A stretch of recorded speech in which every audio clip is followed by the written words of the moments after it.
सर्वात पहिले काय करायचं, पर्टिक्युलर्समध्ये balance as per balance sheet. ठीक आहे. So balance as per balance sheet.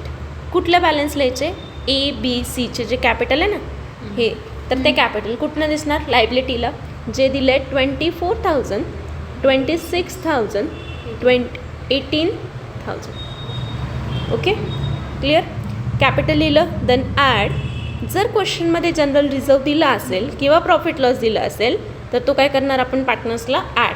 Profit sharing ratio आपण कॅल्क्युलेट करायचा आहे. ठीक आहे. So profit sharing ratio, profit sharing ratio. Okay, एक मिनिट थांबा, मागच्या वेळेस पडलं नव्हतं. सो रेशो 1/2, 1/3, 1/6 होता. आता याचा बेस जो आहे तो सेम नाही आहे. तो बेस सेम करायसाठी मला काय करायला लागेल? 2नी 3ला मल्टिप्लाय करायला लागेल, कारण 6 आणायचं आहे. बरोबर. 1/3ला कितीने मल्टिप्लाय करू म्हणजे 6 येईल 2नी. सो 1/6 ॲज इट इज राहील, कारण हा बेस आपल्याला आणायचा होता 6चा दोन्हीकडे. 3 1 3 बेस 6, 2 6 1 6 बेस सेम झाला. म्हणजे रेशो काय घ्यायचा? 3 2 1. ओके. सो मला जनरल रिझर्व कुठला रेशो डिस्ट्रीब्यूट करायला लागणार? 3:2:1. ठीक आहे. रिझर्व आहे 12,000. बरोबर. कॅल्सीवर घ्या. रिझर्वची अमाऊंट किती आहे? 12,000. पहिला रेशो काय आहे? 3. आणि टोटल किती येईल? 6. 3/6 म्हणजे आन्सर येईल 6,000 पहिलं. ठीक आहे. नेक्स्ट इज 4,000 आणि इथं 2. 6 + 4 10, 10 + 2 12. येतं रिझर्व डिस्ट्रीब्यूट करून. बरोबर. बरोबर. याच्यात स्टेप्स काय करायची? एखादी गोष्ट तुम्ही ॲड किंवा लेस केली ना, ॲड किंवा लेस केल्यानंतर लगेच लिहायचं बॅलन्स. ओके. सो बॅलन्स किती राहिला? बॅलन्स कॅपिटलचा आता 24 + 6 30. Then here also 30. 18 + 2 20. इथपर्यंत क्लिअर? नेक्स्ट हे झाली स्टेप. नेक्स्ट काय करायचं? Profit sharing ratio. आता बॅलन्स काढला. जर क्वेश्चनमध्ये जनरल रिझर्व दिला नसता तर तुम्ही काय केलं असतं? Direct 24 divided by profit sharing ratio केला असतं. ठीक आहे. जनरल रिझर्व हां एक सेकंड. प्रॉफिट शेअरिंग रेशो किती दिला आहे? 3:1. बरोबर. आता काय करणार? प्रॉफिट शेअरिंग रेशो आल्यानंतर कॅपिटल पर युनिट काढायचं. कॅपिटल पर युनिट कसं काढणार? 30,000 डिवायडेड बाय 3 करायचं. बरोबर. म्हणजे काय? हे जे कॅपिटल आहे ना, एका युनिटसाठी किती? 3 युनिटसाठी त्यांनी 30,000 आणलं, तर एका युनिटसाठी किती? 10. 30,000. 2 युनिटसाठी 15. एका युनिटसाठी. हे एका युनिटसाठी किती? 20. म्हणजे इन शॉर्ट मी काय केलं? याला ह्या अमाऊंटनी याला काय केलं आहे मी? एक सेकंद. ह्या अमाऊंटनी याला मी डिवाईड केलं. कळलं? नेक्स्ट यातलं स्मॉल जी अमाऊंट आहे 10, 15, 20. कुठलं स्मॉल आहे? 10. सो त्याला बेस पकडायचं. So as capital is taken as a base. एचा बेस घ्यायचा. जर बेस घेतला तर हा जर बेस घेतला तर 10,000 सगळ्या कॉलममध्ये येईल. 10,000 10,000 10,000. ओके. 10,000ला कशाने मल्टिप्लाय करायचं? Multiply by their profit sharing ratio. So into 2 into 1. ठीक आहे. किती आन्सर येईल? 10 × 3 30. 10 × 2 20. And here 10,000. Okay. Next step is आपला बॅलन्स ड्यू कुठं होता? इथं होता. तर ह्या अमाऊंटमधनं ही अमाऊंट काय करायची आहे? Minus. Okay. So 30 - 30 nil. Okay. 30 - 20 10. आणि ह्या स्टेपला एक तरी पार्टनर नील झालाच पाहिजे. ओके. 20 - 10 10. सो ह्या ज्या आन्सरला काय म्हणणार आपण? Surplus capital. इथपर्यंत समजलं? परत सांगते काय केलं. पहिले जनरल रिझर्व ॲड केला, बॅलन्स काढला, प्रॉफिट शेअरिंग रेशो घेतला. Profit sharing ratio 3:1. मग कॅपिटल पर युनिट काढायचं आहे. म्हणजे एका युनिटसाठी त्यांनी किती आणले? So balance due divided by PSR. बरोबर. मग ती अमाऊंट लिहिली. यातलं बेस घेतला. बेस कुठला आहे? Base means what? Smallest amount. Smallest share किती आहे? 10. 10 10 10 तिघांकडे लिहिलं. मल्टिप्लाय कशाने केलं?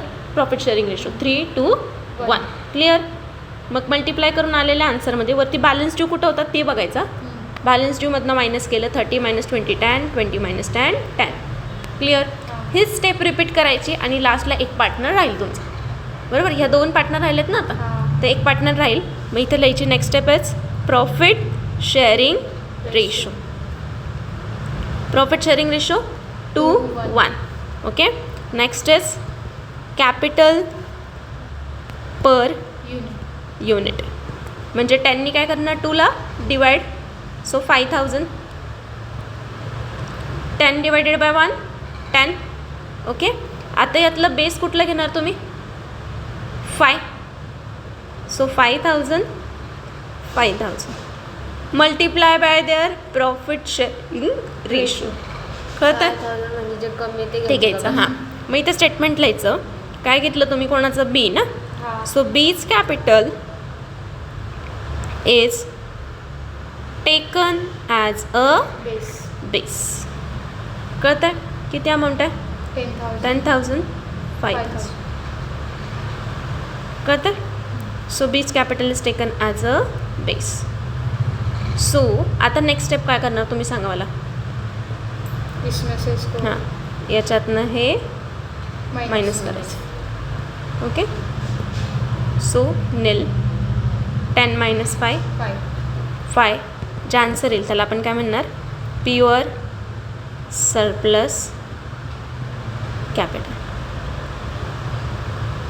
कळलं. हे फायनल आन्सर सरप्लस कॅपिटल. समजलं पूर्ण. हे स्टेटमेंट जर तुम्हाला हे किती 15 का 20ला येते सांग. 15. ह्या स्टेटमेंटला 5 मार्क वाच. आता किती मार्काचं पेपर आहे आपला 35. Next statement. आता हे स्टेटमेंट का बनवलं तर तुम्हाला सगळ्या लायबिलिटीज पेमेंट झाल्यानंतर लायबिलिटी साईडला काय काय असू शकतं क्रेडिटर्स असेल बिल्स पेबल असेल या सगळ्यांना पेमेंट झाल्यानंतर पार्टनर काय करतील स्वतः वाटतील पैसे स्वतःला घेतील राहिले तर. हां. म्हणजे यांच्यात ABC-मध्ये सर्वात पहिले पेमेंट कोणाला करणार तुम्ही सी. सर्वात पहिले पेमेंट करणार 5,000 सी. बरोबर. क्रेडिटर्स बिल्स पेबल नंतर पार्टनर्समध्ये पहिले करणार सीला. ठीक आहे. नंतर हे 2 राहिलेत ना बी आणि सी. मग नंतर करणार बी आणि सी सोबत करायचं. म्हणजे त्यांचा रेशो काय होता 2:1. जितकी अमाऊंट असेल त्या दोघांना 2:1 वाटायची. क्लिअर. ह्याच्या लगेच वरची स्टेप चेक करायची. क्लिअर. याला द्यायच्यात 5,000 आणि याला द्यायच्यात 15. Okay. So next statement.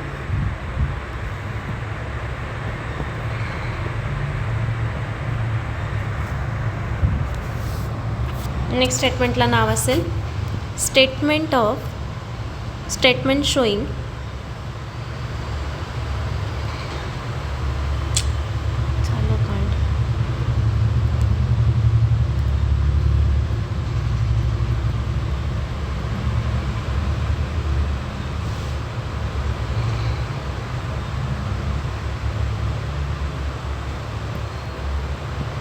statement showing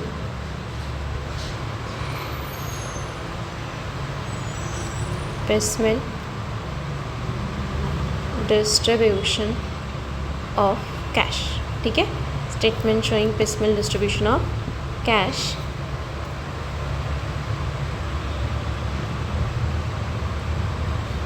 columns. पहिला येईल तुमचा छोटूसा डेट. ठीक आहे. नेक्स्ट येईल पर्टिक्युलर्स. ओके. नेक्स्ट येईल कॅश. नेक्स्ट येईल लायबिलिटी साईडला कुठल्या कॉलम्स दिलेत बघा. ओपन कर क्वेश्चन.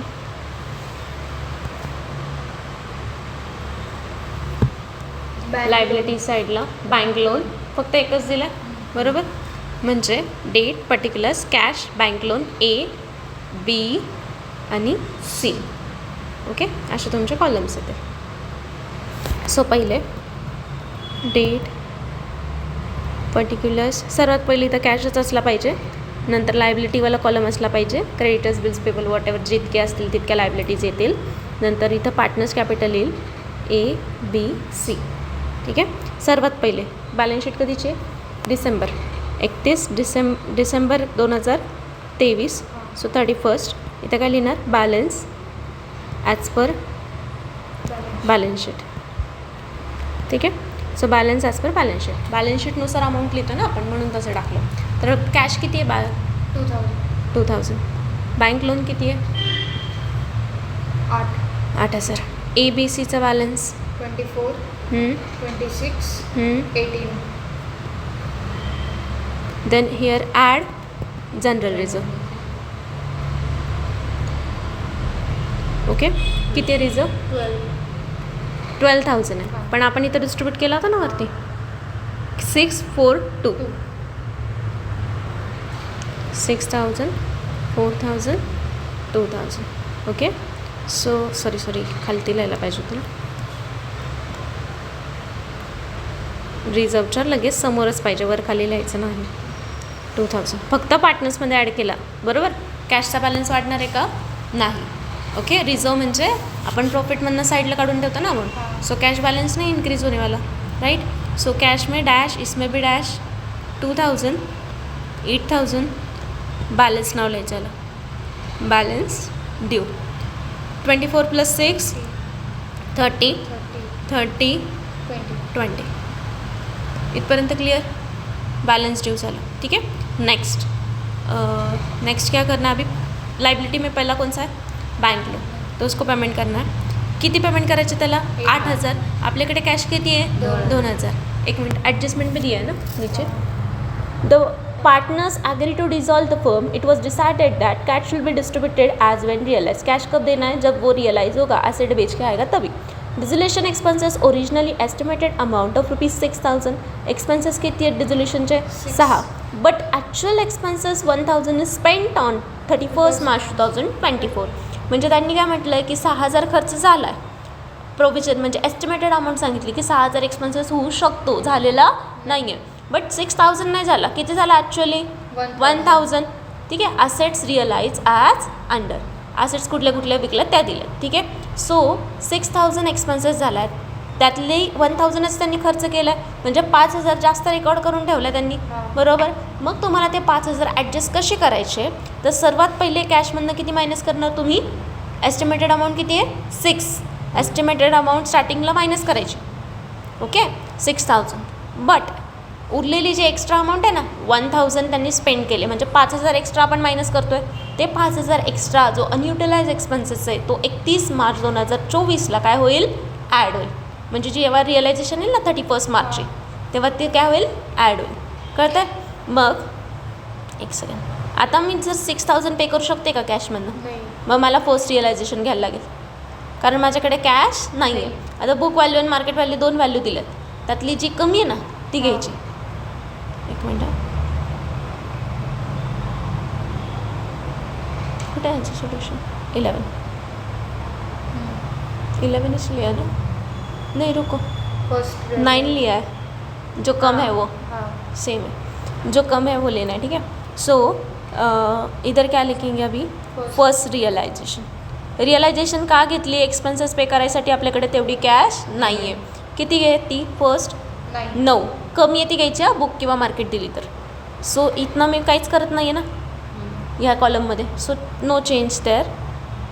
मग इथे एक झालं की लाईन मारायची. लाईन नाही मारली तर तुम्हाला कशातनं काय मायनस करायचं काहीच झेपणार नाही.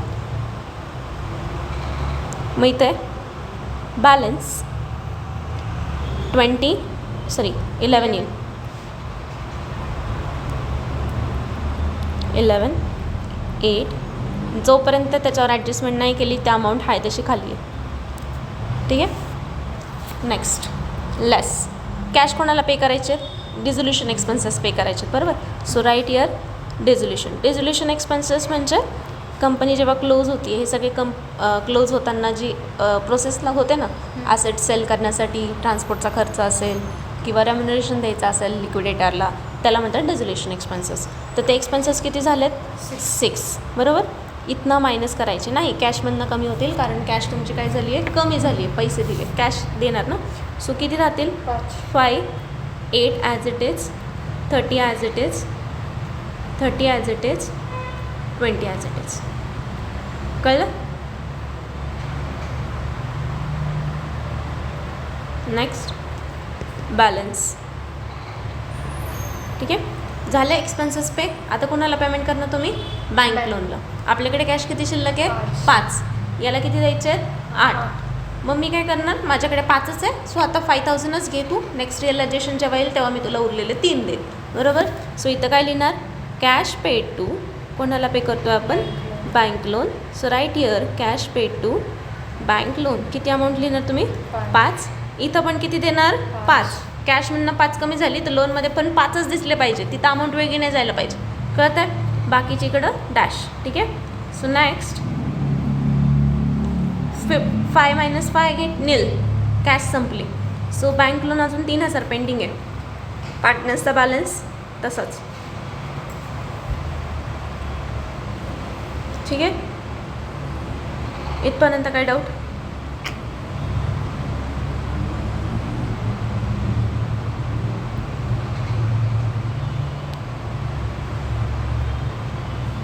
आता नेक्स्ट हा बॅलन्स होता ना, लेस. आता तुम्हाला लेस नाही, सॉरी, कॅश आहे का आपल्याकडे? नाही. मग कॅश आणायला लागेल.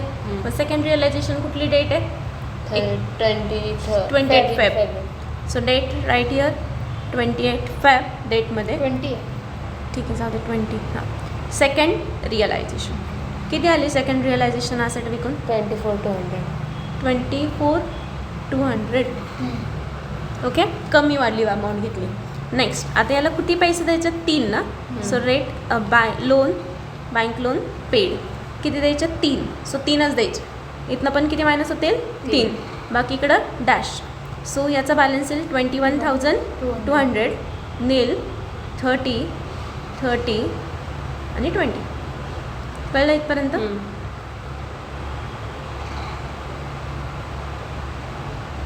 बॅलन्स. ओके. आता माझ्याकडे कॅश शिल्लक आहे, लायबिलिटी पेमेंट झाले. आता मला पार्टनर्सला द्यायचं, तर मी काय करणार? पार्टनर्सला पहिले त्याच्यासाठी मी बघणार सरप्लस कॅपिटलचं स्टेटमेंट. बरोबर. सरप्लस कॅपिटल शेवटी कोण उरलं आहे? सी. त्याला किती द्यायचे आहेत? 5. मग त्याच्यावरती कोण उचलं आहे? बी आणि सी. त्यांना किती द्यायचे आहेत? 15. बरोबर. मी पहिले सीला देऊन टाकते. पहिल्या स्टेपला सीलाच पैसे द्यायचे. ठीक आहे. So write here less. कोणाला पेमेंट करतो आपण? Cash paid to C. किती पैसे त्याच्यात? 5. इनफ कॅश आहे माझ्याकडे? आहे. जर इनफ कॅश नसती तर मी जेवढे असते तेवढे देऊन टाकले असते आणि पुढच्या रिअलायझेशनमधनं उरलेली अमाऊंट. ठीक आहे. सो मी कोणाला पे करते? Cash paid to C. So write सीच्या कॉलममध्ये किती लिहिणार? 5000. चुकून पण ए बीच्या कॉलममध्ये लिहायचे नाही. ठीक आहे.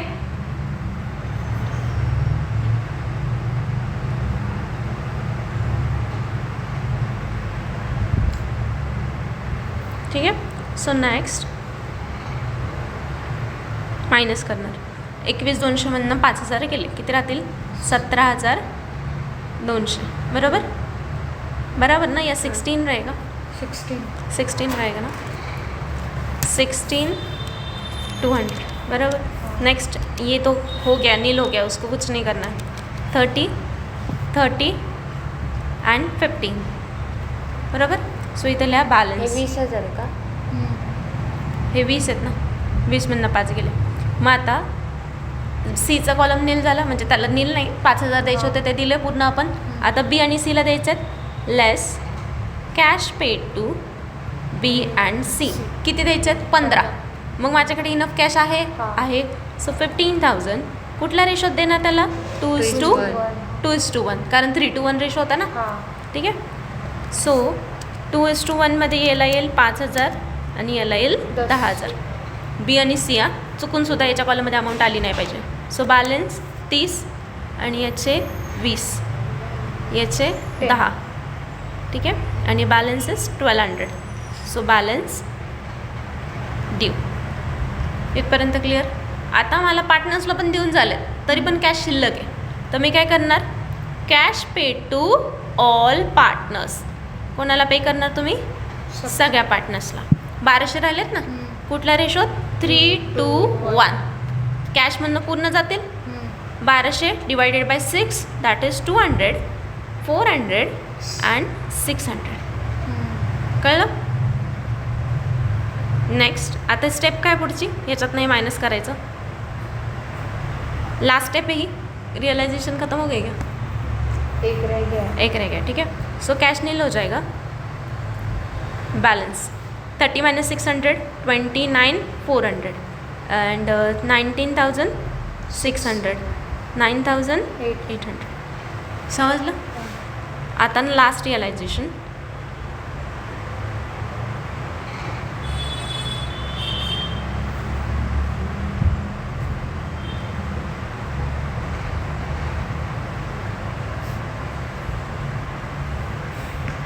लास्ट रियलायझेशन कौन सा है वो? थर्ड ना?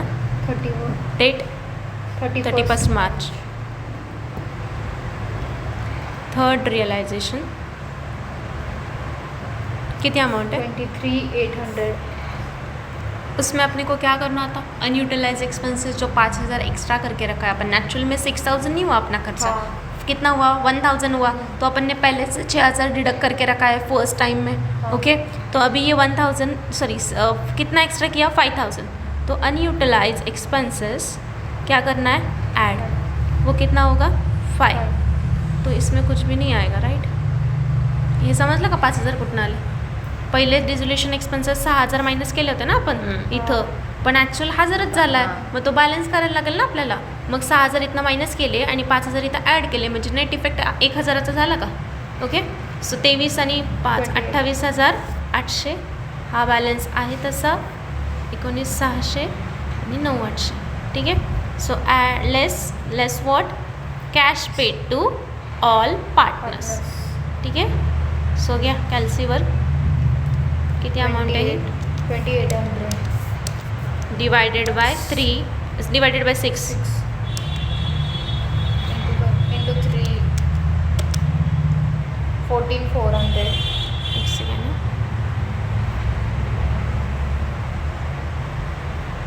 पहले को कितना आ रहा है? 14,400. 14,400. जस्ट प्रेस 2 प्रेस करना कॅल्सीवर फक्त. इथेच काय करू? 2 इज इक्वल टू किती? 14,02. नाही. काहीतरी चुकलं. कॅल्सीवर किती अमाऊंट डिस्ट्रीब्यूट करायची आहे मला? 14. किती अमाऊंट डिस्ट्रीब्यूट करायची आहे? 28,800. 28,800 घेतले डिवायडेड बाय रेशोची टोटल किती ती? 6. सो डिवाइड 6 करा. ठीक आहे. 6 ठीक आहे. इंटू 3 इज इक्वल टू किती आले? 14,400. आता पुढचं कॅल्क्युलेशन करायला कुठलंच बटन दाबायचं नाही कॅन्सलचं. काय दाबायचं? फक्त जस्ट 2 किती आहे? 9,600. Just press 1 4,800. कळलं शॉर्ट ट्रिक? पहिलं डिवाइडच करायचं पण. ठीक आहे. सो 28,800 कॅशमधनं पण नील होतील. जे लास्ट आन्सर आहे त्याला बॅलन्स नाही लिहायचं. त्याला काय लिहायचं? Realisation loss. ठीक आहे. सो कॅश नील होईल पण पार्टनर्सचा काही बॅलन्स राहिला आहे ना त्यांना तेवढं कॅपिटल आपण नाही देऊ शकलो. सो त्याला आपण काय म्हणणार? Realisation loss 15,000. इथं येईल 10,000 आणि इथं येईल 5,000. सो कसं कळणार तुमचा आन्सर करेक्ट आहे का रॉंग आहे? तर हा जो रेशो आहे ना पार्टनर्सचा 3:1 होता बरोबर. 15, 10, 5 म्हणजे 5 1 जा 5 2 जा 5 3 जा बरोबर आला रेशोमध्ये आन्सर. रिअलायझेशन लॉस जर तुमचा प्रॉफिट शेअरिंग रेशोमध्ये आला असेल तर तुमचं स्टार्ट टू एंड सम सगळं बरोबर आहे. कळलं? जर अमाऊंट रेशोमध्ये नाही आला तर कुठंतरी तुम्ही चुकवलं. ठीक आहे. तर मिस्टेक काय होती? डिझोल्युशन एक्सपेन्सेस स्टार्टिंगला लेस केलेले असतात पण शेवटच्या रिअलायझेशनला तुम्ही ॲड करायचं विसरता. तर ती मिस्टेक होऊ शकते. Okay clear?